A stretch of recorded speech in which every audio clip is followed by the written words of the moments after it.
Hello दोस्तों, मैं हूं महेश बामनिया। आज की कहानी है 4 मिनट की। दोस्तों, कहानी पढ़ते हैं। 4 मिनट की कहानी। किसान और परी। बैकग्राउंड संगीत नंदी। कल कल पक्षियों की आवाज़। बहुत समय पहले की बात है।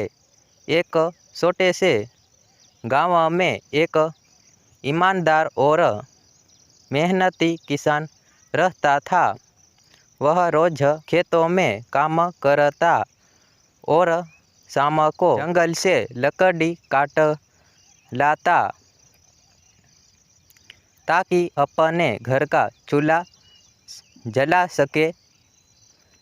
एक दिन किसान अपनी कुल्हाड़ी लेकर बूढ़ी नदी के किनारे पेड़ काट रहा था।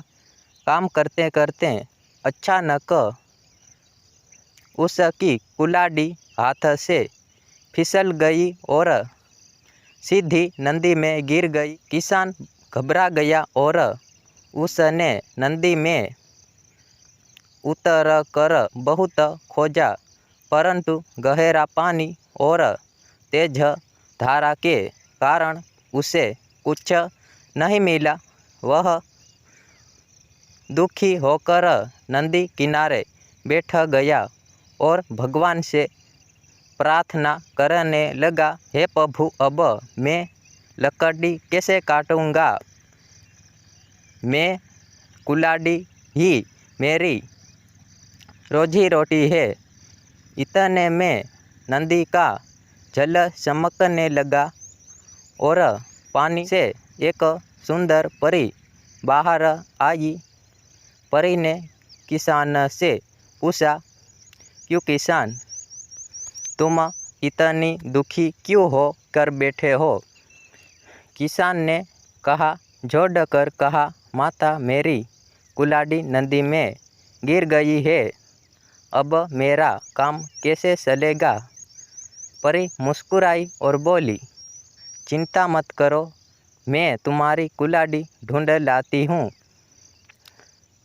सबसे पहले परी ने पानी में डुबकी लगाई और हाथ में सुनहरी कुल्हाड़ी लेकर बाहर आई। उसने कहा, क्या तुम्हारी कुल्हाड़ी ये है? किसान ने तुरंत सिर हिलाया, नहीं माता, यह मेरी कुल्हाड़ी नहीं है, तो साधारण लोहे की कुल्हाड़ी थी।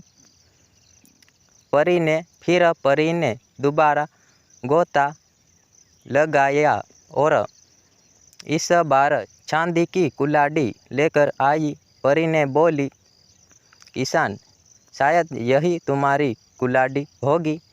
किसान ने ईमानदारी से जवाब दिया, नहीं माता, यह भी मेरी कुल्हाड़ी नहीं है।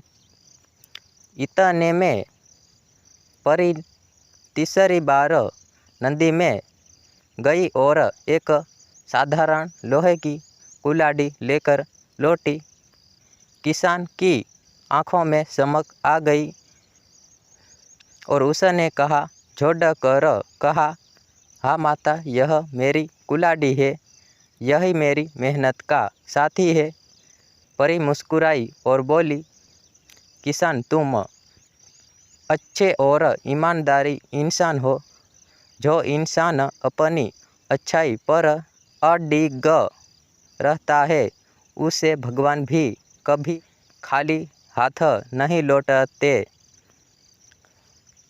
लौटाते। इसलिए मैं तुम न सिर्फ तुम्हारी कुल्हाड़ी बल्कि यह सोने और चांदी की कुल्हाड़ियाँ भी उपहार में देती हूँ। किसान ने खुश होकर सिर झुका दिया। अब उसके पास सिर्फ मेहनत का साधन नहीं बल्कि ईमानदारी का इनाम भी था। धीमा संगीत, सकारात्मक और प्रेरणादायक कहानी से शिक्षा। ईमानदारी ही सबसे बड़ी दौलत है। जो इंसान अच्छाई और समझदारी से चलता है, उसका जीवन कभी दुखी नहीं होता है। दोस्तों कहानी आज की बस इतनी ही। अगली वीडियो